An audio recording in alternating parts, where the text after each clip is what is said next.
José, muchas gracias por estar en Los Turelos. No, muchas gracias a ustedes, buenas noches. Buenas noches.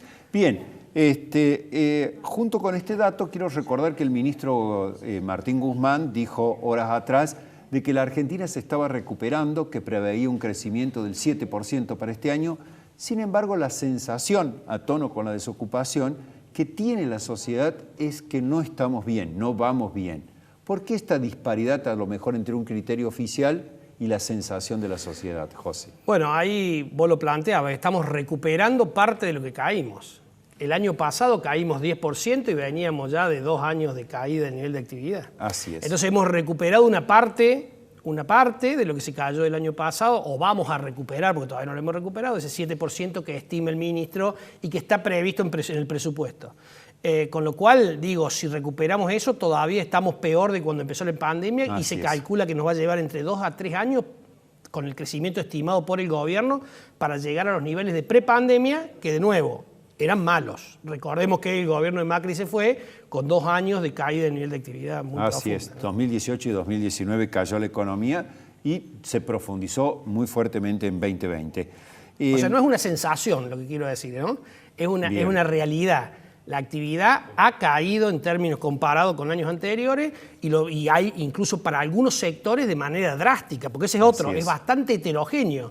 No es lo mismo el sector industrial que el sector de servicio. Y dentro del sector de servicio no es lo mismo lo vinculado a la salud que lo vinculado al turismo. Entonces hay para algunos sectores que ha sido lapidario y que ha generado el cierre de muchísimas pymes fundamentalmente, o incluso algunas grandes empresas que decidieron irse, ¿no? Muy bien. Esto es lo que tiene que ver con esta realidad, pero a los argentinos nos gusta ver un poco sobre lo que va a venir. Y sobre lo que va a venir están las elecciones, más allá de lo que sea todo el proceso de vacunación, que son algo así como siempre a los argentinos pareciera que comienza otra etapa después de una elección. El ministro Guzmán ha dicho que no va a haber una devaluación después de las elecciones del 14 de noviembre. ¿Esto es factible? ¿Es posible? ¿Qué situación nos vamos a encontrar? Yo creo que es posible, ahora también es posible que eso no suceda, ¿no? Y dependerá del resultado de las elecciones y dependerá cómo los argentinos en general, los inversores en particular o los ahorristas... Procesemos. Procesemos cómo vayan saliendo tanto las pasos como las elecciones, ¿no? Así es. Los argentinos frente a la incertidumbre nos dolarizamos. Entonces, si el proceso, por ejemplo, si las pasos generan incertidumbre, el resultado de las pasos, el argentino va a ir a una dolarización mucho más fuerte. Es más, hoy el tipo de cambio sigue aumentando. Hoy llegó a 170 pesos, el valor más alto de aquella crisis, digamos, que llegó en octubre del año pasado, cuando llegó a 195. Correcto. Así que digo, el argentino, cuando la cuestión no está clara, cuando hay incertidumbre, cuando hay preocupación sobre el futuro, decide dolarizar sus ahorros, digamos, y todavía, felizmente, en los bancos hay mucho ahorro en pesos que puede ser dolarizado. Vos has mencionado que la vacunación puede ser, digamos, un elemento positivo para recuperar la actividad. ¿Eso también influye en la conducta de los argentinos a la hora de decidir, digamos, en materia económica? Los argentinos, por lo general, frente a un resultado electoral, podemos tomar dos decisiones. O nos quedamos, o tenemos pánico o miedo, y con ese caso nos digamos, atesoramos, ponemos dólares bajo el colchón, o de lo contrario generamos buenas expectativas y lo que hacemos es darle rienda suelta al consumo reprimido durante el periodo de ahorro, de atesoramiento. Esos periodos son cuando aumentan el consumo de bienes durables, cuando mejora la construcción, cuando la gente saca la plata digamos, que atesoró y decide arreglar su casa. La suma de todas esas pequeñas decisiones individuales generan un crecimiento en la demanda que pone en funcionamiento la rueda. Como al revés si hay incertidumbre. La gente deja de consumir y prefiere atesorar, y eso contribuye a que el nivel de actividad caiga de manera más abrupta. Muy bien, muy claro como siempre. El gobierno ensayó distintas recetas para tratar de contener la inflación que nos preocupa, que está siempre entre el 3 y el 4%. Por ejemplo, cierre parcial de las exportaciones de carne ahora, luego precios cuidados, también precios súper cerca, etc. ¿Son válidas todas estas recetas o estarían faltando otro tipo de medidas? No, están faltando las medidas de fondo que solucionan los problemas estructurales. Yo siempre pongo un ejemplo. El control de precio es como el antifebril. te baja la fiebre transitoriamente. Ahora, si no curás la infección con un antibiótico, el antifebril dura un par de horas y después el efecto desaparece y volvés a tener fiebre. Bueno, pasa lo mismo con inflación.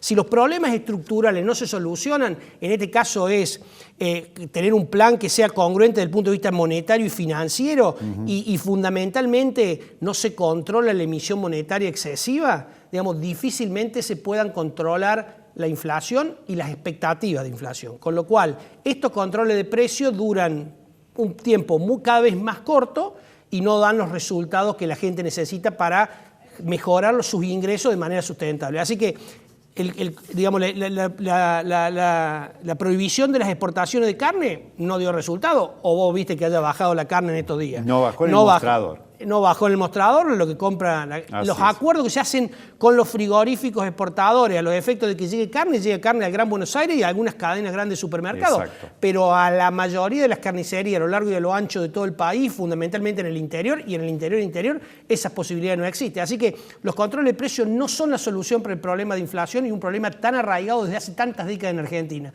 Hace falta un plan económico que tenga claridad en el manejo monetario y fiscal para que esto suceda. Y en el gobierno no todos están convencidos de eso. Sí lo está el ministro Guzmán, daría la impresión por lo que declara, digamos, y por cómo actúa, porque en realidad ha contenido bastante la emisión, en realidad ha esterilizado mucho, pidiéndole un gran esfuerzo al Banco Central, más que no ha emitido, ha esterilizado, le ha sacado la plata mediante las LELIC al Banco Central, pero hay otra ala del gobierno, y más frente a un año electoral y a elecciones que parecieran que las encuestas no le están dando bien, que va, no solamente que piensa, creo que van a gastar más, y va a ser difícil, digamos, llegar al objetivo del ministro de que el déficit no sea del 4% como estaba planeado el presupuesto, sino que sea del 3%, como parece haber en algún momento hablado con el Fondo Monetario. Sí, además, excelente tu explicación, pero me parece además un dato que parece que todo lo que tiene que ver con precios y las medidas son para pensando en el conurbano bonaerense, de allí los precios cuidados, súper cerca, ahora estos 7 cortes populares,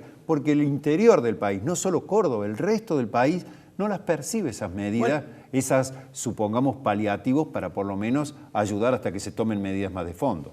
Es tal cual lo estás planteando, a punto tal que tampoco percibimos los mismos beneficios en los subsidios del transporte. Correcto. O sea, Córdoba, digamos, periódicamente padece paro de transporte porque recibimos en el interior un porcentaje ínfimo de lo que recibe el AMBA. Digamos, la verdad que el gobierno concentra sus expectativas en la inflación y el gran distrito electoral es el conurbano bonaerense, de Buenos Aires, y ahí es donde está poniendo el esfuerzo. A punto tal que el conurbano bonaerense tiene clase y el resto de la provincia de Buenos Aires no las tiene. Este es todo un mensaje a dónde van dirigidas las acciones por ahí. Digo. Así es. Bueno, hemos hablado de las necesidades, la desocupación, de las posibilidades en torno a qué va a suceder con el dólar. Pero ahora te llevo a un terreno concreto como una persona que conoce mucho de inversiones, pensando en esto que se ha mencionado mucho estos días, porque hay trabajadores que evidentemente están en blanco, están registrados, van a percibir un aguinaldo y a lo mejor la posibilidad de una devolución de la primera cuota de estas 5 en que se va a distribuir lo que se cobró de más del impuesto a las ganancias. En tu percepción, ¿en qué podría la gente gastar? Estamos hablando de un segmento solamente, por supuesto. ¿En qué podría ese segmento gastar sus ahorros en forma beneficiosa? Bueno, lo primero es, obviamente, si lo que estamos diciendo es que la inflación esperada es del 50%, sí, hay 2 alternativas. O consumir aquello que le hace falta, digamos, para digamos, no postergar consumo, porque difícilmente las inversiones logren ganarle a la inflación en este periodo, más frente a un proceso electoral donde la incertidumbre aumenta, es una alternativa si lo que tiene es consumo reprimido. Digamos, no sería bueno seguir reprimiendo consumo porque daría la sensación de que la inflación va a crecer más rápido. Si estamos de acuerdo con que la inflación va a crecer más rápido o va a estar al torno del 50%, como viene estando estos últimos meses, tampoco tiene sentido tener un plazo fijo en pesos, porque el plazo fijo en pesos, por más que la tasa nominalmente parece alta, porque es del 37%, frente a una inflación de casi 50%, también estás perdiendo. Daría la impresión que no deberíamos tener plazo fijo en pesos, salvo que lo tengamos que usar en los próximos días. De lo contrario, si el periodo es un poquito más largo, se puede pensar en un plazo fijo en UVA, donde se actualiza en función de la inflación. ¿Tá? Y para aquellos que lo único que lo tranquiliza es tener dólares, sí, el consejo siempre es tiene un inmenso valor dormir tranquilo. No sé si por ahí es la mejor inversión, claro. pero sí es la que le va a brindar tranquilidad. Y la verdad que la gente ahorra para estar tranquila y no para estar intranquila. Así que, en primer lugar, te diría, por supuesto que uno para dar este tipo de consejo tiene que saber el periodo de, digamos, cuándo piensa utilizar la plata, la edad que tiene, si tiene aversión al riesgo, no tiene aversión al riesgo, qué otras inversiones tiene. Pero en términos generales, primero, no habría que diferir consumos, salvo que no quede otra alternativa o que tenga cuestiones de precaución por la cual guarda el dinero, y si es para el corto plazo, posiblemente un plazo fijo UVA sea una alternativa rápida, ágil y fácil de hacer porque lo hace de la página de internet, o de lo contrario, si lo que te tranquiliza es el dólar, dormir tranquilo. Bueno, sobre el plazo fijo tradicional me parece que me quedó en claro. Mejor la heladera y llenar el freezer antes que el plazo fijo tradicional. Siempre y cuando no te pase como a mí, que tener el freezer lleno te tienta y terminás gastando un poco más y engordando. Muy buen final. Bueno, muchísimas gracias, José, por tu claridad y por supuesto por este final. En el próximo volvemos a lo que es sin duda la principal preocupación de los argentinos en este momento. ¿Qué pasa con las vacunas? ¿Qué vacuna me pongo? ¿Y qué pasa con la segunda dosis de varias de estas formas de que nos tratamos de proteger frente al COVID-19? Ya volvemos. Gracias, José. Por favor.